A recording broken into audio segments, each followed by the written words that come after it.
Hello students, important 2 mark and 3 mark சீரீஸில் இப்போ நம்ம லெசன் நம்பர் 4ல் இருக்கோம். அது ஒரு ரொம்ப இம்பார்ட்டன்ட் ப்ராப்ளமில் இருக்கோம் நம்ம. சரியா, ஒரு இம்பார்ட்டன்ட் ப்ராப்ளம் என்ன கேட்டிருக்காங்க அப்படிங்கிறத பாருங்களேன். நம்மகிட்ட ஃபைனலாக என்ன கேட்டிருக்காங்க பாருங்க, ஃபைண்ட் அவுட் த வோல்டேஜ் கேட்டிருக்காங்களா.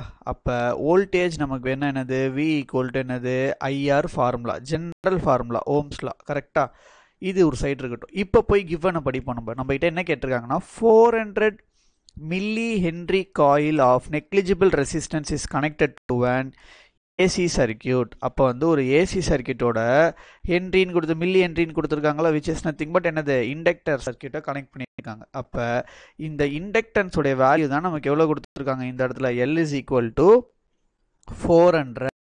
கரெக்டா, 400 மில்லி ஹென்ரிக்கு தானே. அப்போ மில்லி ஹென்ரினா இது என்னவா மாறி நம்மளுக்கு 10⁻³ அப்படின்னு கிடைக்கும். கிளியரா இருக்கா? ரைட். அடுத்து என்ன கேட்டிருக்காங்க பாருங்க, in which an effective current of 6 milli ampere is flowing. அப்போ கரண்ட்டோடைய வேல்யூவும் கொடுத்துருக்காங்க. கரண்ட்டோடைய வேல்யூ எவ்வளோ நம்மளுக்கு, I இஸ் ஈக்குவல் டு எவ்வளோ கொடுத்துருக்காங்க, 6 × 10⁻³ ஆம்பியர். கரெக்டா, இது ரெண்டுமே கொடுத்துருக்காங்க. ஸோ நம்மகிட்ட என்ன கேட்குறாங்கன்னா, is flowing, find out the voltage across the coil. Frequency எவ்வளோ கொடுத்துருக்காங்க, 1000 ஹெர்ட்ஸ் அப்படின்னு கொடுத்துருக்காங்க. ஃப்ரீக்வன்சி எவ்வளோ கொடுத்துருக்காங்க, 1000 ஹெர்ட்ஸ். ஸோ சால்வ் பண்ண ஸ்டார்ட் பண்ணலாமா? சரி, ஃபஸ்ட்டு இதை நம்ம எப்படி அப்ரோச் பண்ணணும் அப்படிங்கிறத பார்த்துடலாம். ஃபஸ்ட்டு நம்ம இதை எப்படி அப்ரோச் பண்ணணும்னா, நமக்கு இந்த ஃபார்முலாவை நம்ம இப்போ ரீரைட் பண்ண போகிறோம். இப்போ V ஈக்குவல் டு IR அப்படிங்கிறது ஓம்ஸ்லாவுடைய ஜென்ரல் ஃபார்முலா. அப்போ V is equal to I into கைஎல்னு மாற்றுவோம் நம்ம. கரெக்டாக, என்னன்னு மாற்றுவோம், கைஎல். இது கைஎல்ல நம்ம என்னன்னு சொல்லுவோம், இண்டக்டிவ் ரியாக்டன்ஸ்ன்னு சொல்லுவோம். அந்த சர்க்கியூட்டில் இருக்கக்கூடிய ரெசிஸ்டன்ஸ் வேல்யூ தான் நம்ம என்னன்னு சொல்லுவோம், கைஎல்னு சொல்லுவோம். எந்த சர்க்கியூட்டுக்கு, இண்டக்டார் சர்க்கியூட்டுக்கு. கரெக்டாக, அப்போ இந்த கையலை தான் நம்ம ஃபஸ்ட்டு கண்டுபிடிக்கணும். அப்போ இந்த கையலை நம்ம என்னன்னு சொல்லுவோம்னா, which is nothing but L omega அப்படின்னு சொல்லுவோம். கரெக்டாக, அப்போ L இன்ட்டு ஒமேகாவுடைய வேல்யூ என்னது, 2πf. அவ்வளோதான். இப்போ நம்ம என்ன பண்ண, இதை அப்படியே சப்ஸ்டியூட் பண்ண போகிறோம். அப்போ கைஎல் இஸ் ஈக்குவல் டு நம்மளுக்கு என்ன கிடைக்கும், கைஎல் இஸ் ஈக்குவல் டு எல்லோடைய வேல்யூ எவ்வளோ, 400. கரெக்டா, இன்ட்டு 10⁻³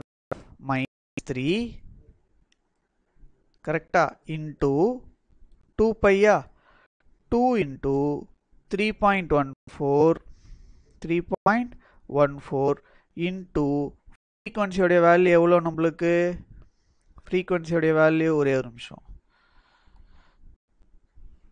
3.14. ஃப்ரீக்வன்சி எவ்வளோ கொடுத்துருக்காங்க, 1000 கொடுத்துருக்காங்களா. இப்போ பாருங்க, இதை நம்ம அப்படியே இப்போ சால்வ் பண்ணிடலாம்.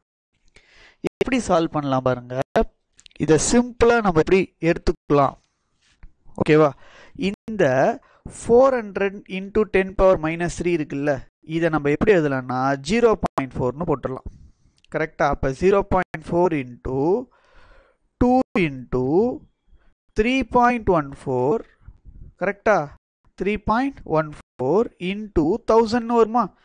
இப்போ இது அடுத்து எப்படி சால்வ் பண்ண போகிறோம் பாருங்க, இந்த 2 டெசிமலுக்கு இந்த 2 0 காலி ஆகிடும், இந்த டெசிமலுக்கு இந்த 0 காலி ஆகிடும். அப்போ இது எப்படி எழுதலாம் நம்ம, 4 இன்ட்டு 2 இன்ட்டு கரெக்டாக 314ன்னு எழுதலாமா. எஸ். அப்போ இதை இன்னும் ஃபர்தராக சால்வ் பண்ணும்போது கைஎல் இஸ் ஈக்குவல் டு இது என்னன்னு கிடைக்கும் நம்மளுக்கு, 18 கிடைக்குமா. 8 × 314 இதை மல்டிப்ளை பண்ணும்போது we will get answer 2512 ஓம்ஸ்ன்னு கிடைக்கும். ஏன் ஓமு, ஏன்னா ரெசிஸ்டன்ஸோட SI யூனிட் என்னது, ஓம் தானே. இப்போ கைஎல் அப்படிங்கிறது என்னது நம்மளுக்கு, ரெசிஸ்டன்ஸ் வேல்யூ தானே. ரைட், அதுதான் அப்படி சொல்கிறோம் நம்ம, இண்டக்டிவ் ரியாக்டன்ஸ் அப்படின்னு சொல்லிடுவோம். அப்போ இப்போ நம்ம வோல்டேஜை கண்டுபிடிச்சிடலாம். இப்போ வோல்டேஜ் நம்ம எப்படி கண்டுபிடிக்கலாம், எஸ், V ஈக்குவல் டு என்னது, V is equal to I into கைஎல்லா, I இன்ட்டு கைஎல். அப்போ V இஸ் ஈக்குவல் டு ஐயோடைய வேல்யூ எவ்வளோ கொடுத்துருக்காங்க, இங்கே கொடுத்துருக்காங்களா. இந்த வேல்யூ தான் இப்போ நம்ம எடுத்துக்க போகிறோம். என்னென்ன எடுத்துக்க போகிறோம், 6 × 10⁻³ கரெக்டா, 10⁻³ இன்ட்டு கையோட வேல்யூ எவ்வளோ இங்கே கண்டுபிடிச்சிருக்கோம்ல, என்னது 2512. 1 2. அப்போ இதை நம்ம இன்னும் ஃபர்தராக சால்வ் பண்ணி எடுத்துகிட்டு போனோம்னா சரியா we will get answer which is v is equal to நம்மளுடைய வேல்யூ எவ்வளோ கிடைக்கும்னா 15 சரியா 15.072 ஒன்றும் கிடையாது, இது ஒன்றும் பெரிய விஷயம் கிடையாது. இந்த 2512 இந்த 6 மல்டிப்ளை பண்ணிங்கன்னா you will get this number சரியா. அதோட இங்கே 10⁻³ இருக்கா, 3 டெசிமல் தள்ளி இணைக்க போகிறீங்க. நான் 3 நம்பருக்கு தள்ளி டாட் டெசிமல் பாயிண்ட் வைக்க போகிறீங்க. அப்போ வோல்டேஜ் தான், இதுதான் நம்மளுடைய வோல்டேஜ், தட் இஸ் இதுதான் நம்ம கண்டுபிடிச்சிருக்கோம் சரியா. ஓகேவா, கிளியராக இருக்கா? ரைட், இந்த ப்ராப்ளம் ஒரு வாட்டி போட்டு ப்ராக்டிஸ் பண்ணிவிடுங்க, ரொம்ப இம்பார்ட்டன்ட். இந்த ப்ராப்ளம் நிறைய டைம்ஸ் கேட்டிருக்காங்க இந்த ப்ராப்ளம்ஸ் சரியா, ப்ராக்டிஸ் பண்ணிக்கோங்க. Thank you so much.